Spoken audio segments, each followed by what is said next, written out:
सास बहू की कॉमेडी। एक शहर में एक नए घर की खिड़की से एक नई दास्तान शुरू हुई। यहाँ की सास बहू गायत्री और सोनाली बिल्कुल अलग दुनिया से आई थी। गायत्री एक संस्कारी और ट्रेडिशनल सास बहू की दुनिया से आई थी, जबकि सोनाली एक मॉडर्न सिटी लाइफ की दीवानी थी। गायत्री ने अपने संस्कारी मिजाज के साथ ससुराल में कदम रखा, लेकिन पहले दिन ही उसने देखा कि सोनाली मॉडर्न सामान और गैजेट के साथ एक अलग ही दुनिया में थी। गायत्री के ट्रेडिशनल बेलन से सोनाली के जूसर मिक्सर ग्राइंडर से टकराव हुआ।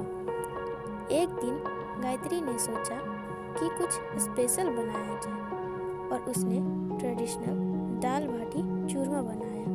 लेकिन जब सोनाली ने देखा तो उसे कहा, ये क्या है? मैं तो सोच रही थी आप पिज़्ज़ा ऑर्डर करेंगी।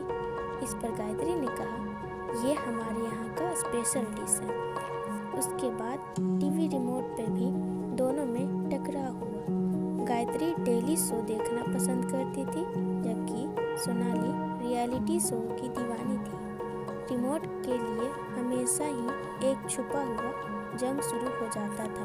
एक दिन गायत्री ने घर में बहुत बड़ा त्योहार मनाने का फैसला किया, लेकिन जब सोनाली ने देखा कि ट्रेडिशनल कपड़े पहनने हैं तो उसने कहा, मैं तो सोच रही थी हम लोग बीच पार्टी में जाएंगे। इसके बाद दोनों में कॉमेडी और एरर शुरू हुआ और दोनों में कोई भी छुट्टी पे नहीं गया। लेकिन एक दिन सोनाली ने डिसाइड किया कि थोड़ा मजाक तो जरूरी है। उसने गायत्री के लिए एक नकली छिपकली रख दिया, जिसे देखते ही गायत्री ने अपने ट्रेडिशनल झाड़ू उठाया और उसे भगाने लगी।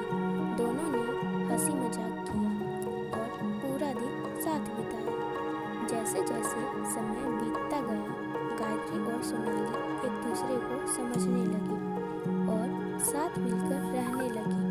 उन्हें समझ आया कि मजाक और खुशी ही साथ का असली मजा है। सारे टकराव, सारे मिसअंडरस्टैंडिंग एक फनी ट्विस्ट में बदल गया। दोनों ने समझा कि लाइफ को लेकर हमेशा हंसते रहना चाहिए। सास बहू की कॉमेडी ने दिखाया कि हंसी, प्यार और समझदारी से हम सब एक दूसरे के साथ अच्छे से रह सकते, चाहे कितनी भी अलग दुनिया से आए हों।